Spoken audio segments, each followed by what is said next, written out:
परमात्मा क्या बताया करते थे, कैसा ऑथेंटिक उदाहरण दिया करते थे। अपनात्माओं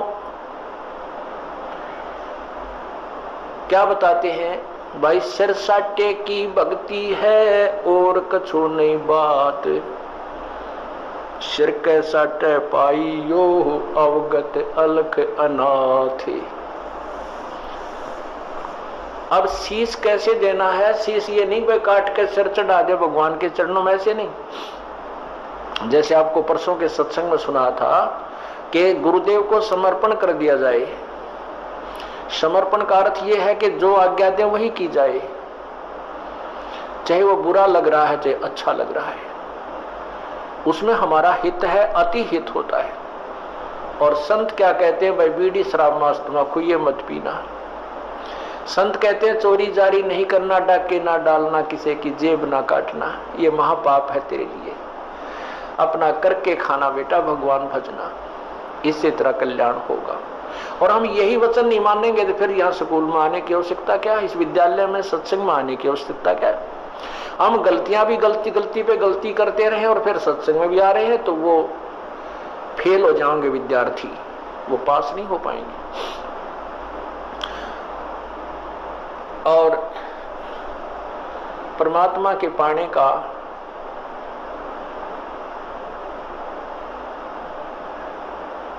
कौन सा तरीका उत्तम है? उत्तम तो अर्थ है कि जैसे आपने सुना है, कुबद कांचड़ी चढ़ी चित पे होया मनुष्य नागरे, सूझे नहीं सजन सुख सागर बिना प्रेम बैरागरे।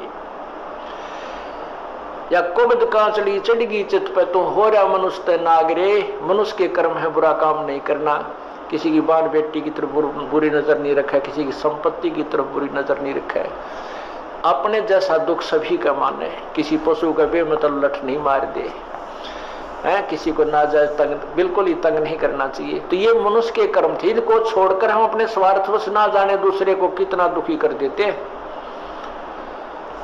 तो वो मनुष्य नहीं रहे, हम सर्प बन गए, दूसरे को विष चढ़ा रहे हैं, कोई ओछी मंदी बाणी कहकर किसी को, किसी की चोरी करके, किसी की ठगी करके, किसी की निंदा चुगली करके, लड़ाई करवा के हम नाग हो गए।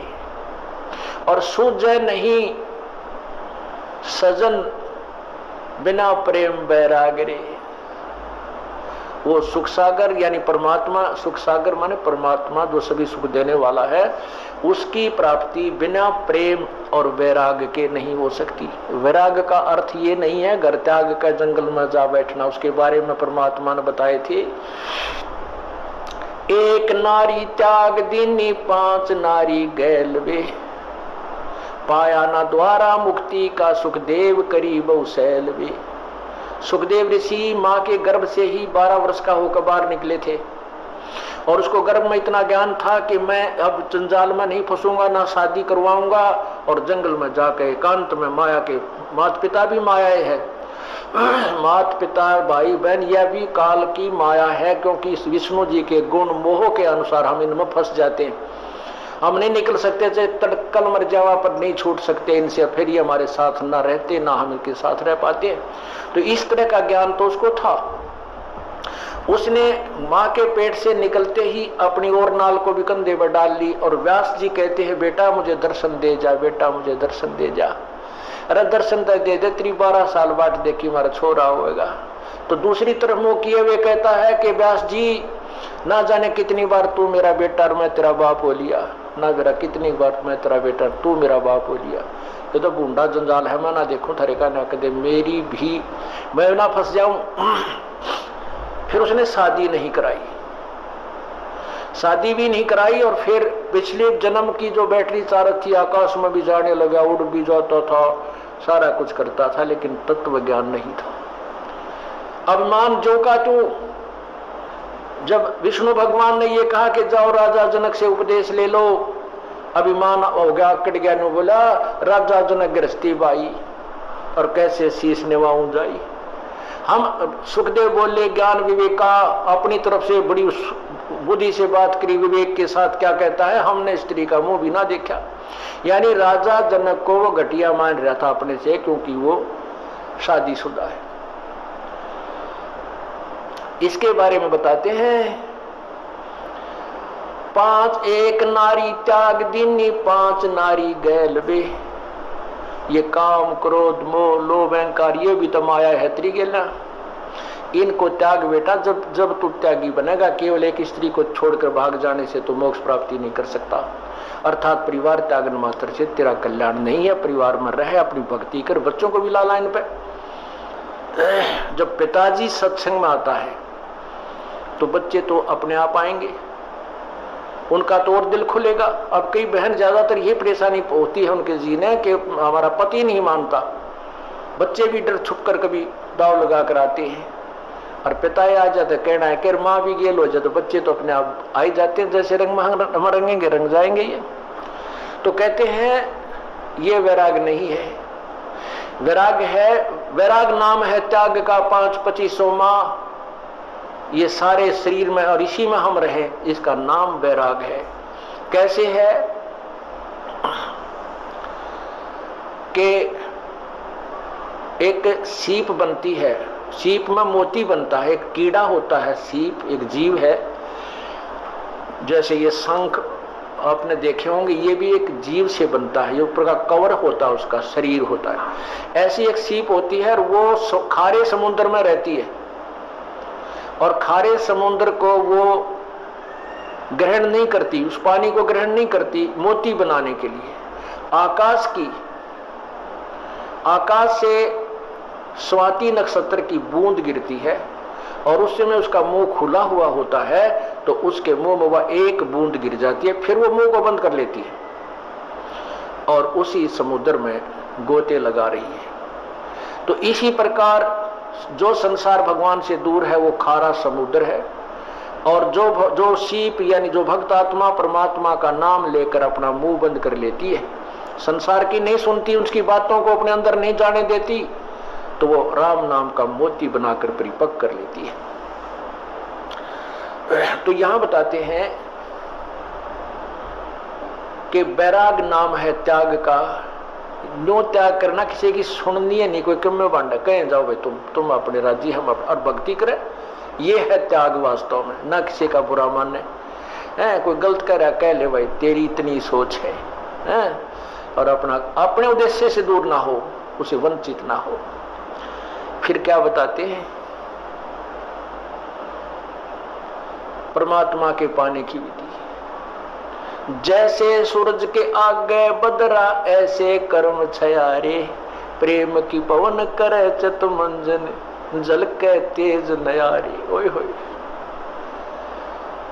अब वही पॉइंट आ जाता है कि सूझे नहीं सजन सुख सागर, बिना प्रेम बैरागरे। जब तक हमारा प्यार हमारे हृदय में रोना अपने भगवान के प्रति नहीं जागता, तब तक हमारे बीच में कोई मैल शेष है। और उस मैल को हटाने के लिए, उस मैल को कम करने के लिए ये सत्संग रूपी, ज्ञान रूपी, 5 यज्ञ रूपी, सुमरन, ये सभी व्यवस्था उस मैल को काटने की ही दे रखी है। ये जितना कटता जाएगा उतना प्रेम, परमात्मा में प्रेम आपका बढ़ता चला जाएगा। जैसे सूरज के आगे बदरा, ऐसे कर्म छयारे, प्रेम की पवन करे चित मंजन, वो झलके तेज नयारी। है जैसे सूर्य के सामने बादल आ जाते हैं और सूर्य का प्रकाश नजर नहीं आता, ऐसे आत्मा और परमात्मा के बीच में पाप कर्मों के बादल छाए हुए हैं, और प्रेम की पवन करे चित मंजन। राम नाम का वो सिमरण जो दे रखा आपको, सतनाम कहते, उसके ऊपर तो आपका चित्त मन लगा रहे। और प्यार की पवन जैसे हवा चलती है, बादलों को इधर उधर फेंक करके सूर्य का प्रकाश चमकने लग जाता है। प्रेम की पवन करे चित मंजन, झलके तेज नयारे। वो परमात्मा आपको दृष्टिगोचर हो जाएगा, आपके जो पाप कट जाएंगे, आपके बीच में जो पाप कर्मों की द्वार, अज्ञान की द्वार है, वो हट जाएगी। अज्ञान की द्वार ज्ञान से हटेगी, और पाप कर्मों की द्वार जो है वो इस सब भक्ति विधि से हट जाएगी। पुण्यात्मा एक अंधा था और बड़ा भक्त था।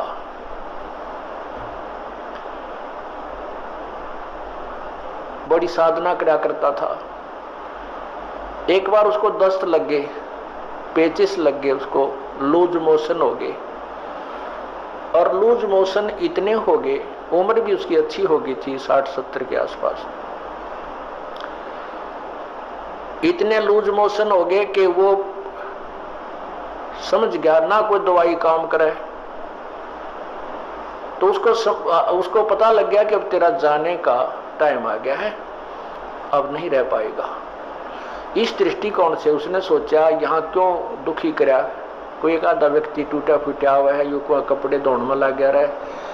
तो उसने सोचा कि जंगल में जाकर के शरीर को त्याग दूंगा, वहीं मर जाऊंगा, 1-2 दिन में भूखा प्यासा, दस्त लगी रहे हैं, खत्म हो जाऊंगा, और वहां इस 100 को कोई पशु पक्षी खा पी लेंगे, उसको उनका उद्धार हो जाएगा।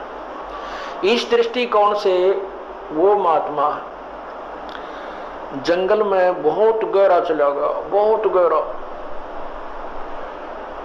और मेन रास्ते से भी हटकर जानबूझकर ऐसे सर्प तरफ निकल गया, नो लाठी के लालू का कुत्ती जंगल के बीच में, वहां के आसपास कुछ भी को नहीं। वहां जाकर बैठ गया। अब वो बैठा था, थोड़ी सी देर हुई थी, इतने में एक बालक आया, 5-7 साल का, वर्ष का। उसने कोई आधा घंटा होया होगा बैठे ने। वो कहने लगा, बाबा आपको लगता है आप बीमार हो? कहाँ भाई बीमार हो बेटा?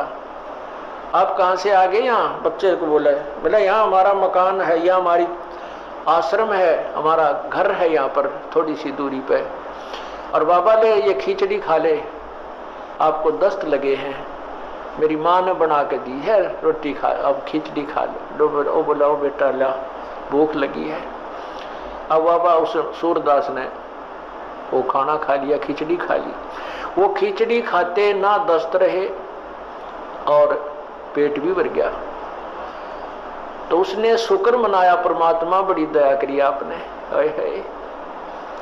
हे परमात्मा आप यहाँ भी साथ है, देख कितना छोटा आदमी को यहीं पर आपके बच्चों ने मेरी सेवा कर दी। ये सोच के अग भाई चल भगवान किया है, रजा है और जीवन देंगे तो इसका भजन करेंगे, ठाओगे तो चल इसके लोक में जाओगे, हमारे दोनों हाथों में लड्डू हैं। तो इतने में कुछ देर में वहां उस लीला परमात्मा की ये भेड़ बकरियां वाले आ गए, और उनकी एक भेड़ बकरी की तरह लगी। उसने ढूंढते ढूंढते उस घोर जंगल में पहुंच गए। वो बाबा जी लौट रहे वहां पर। वो कहने लगे, महात्मा तू यहाँ कैसे आ गया?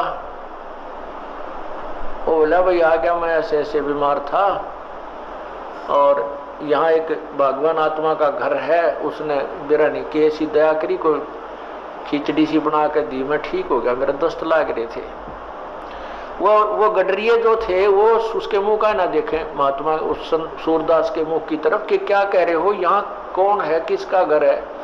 और उसके पास क्या था, वो जो प्लेट लाया था, थाली जिसमें खिचड़ी लाया था डाल के, जब उस महात्मा ने वह खिचड़ी खा ली, वो आवाज लगा रहा था, बेटा अपनी यह थाली ले जा, बेटा थाली ले जा। उधर से वो गडरिये आ गए, जो वो रट लगा रहा था। तो गडरिये बोले, बाबा किसको आवाज लगा रहा है तू? बोला, भाई यहाँ कोई एक घर है और उन्होंने ये खिचड़ी बना के भेजी थी, बेटा उनकी थाली, वो बालक था ना, ले गया होगा थाली, ये थाली को उनको ले जाएंगे अपनी। वो कहने लगे, बाबा जी तू यहाँ कैसे आ गया ऐसे घोर जंगल में? यहाँ ना कोई घर है, यहाँ से 5-7 कोस तक है, कोई गांव भी कोई ना, तू घर की बात करे, यहाँ कोई घर नहीं है, ये थाली कहाँ से आ गई तेरे पास? ने बोला, भाई मन ने बेरा है कितना आएगी, जब बेटा कोई है ही नहीं और कोई घर नहीं, तो मौन साध गया। को हे भगवान, हे परमात्मा, आप यहां भी साथ। अब क्या होता है, वो बाबा जी उठकर चल पड़ा। अक भाई चले जहां ले जाएगा वहीं चलते। अब चलते चलते वो जा रहा था कि आगे एकदम गड्ढा था।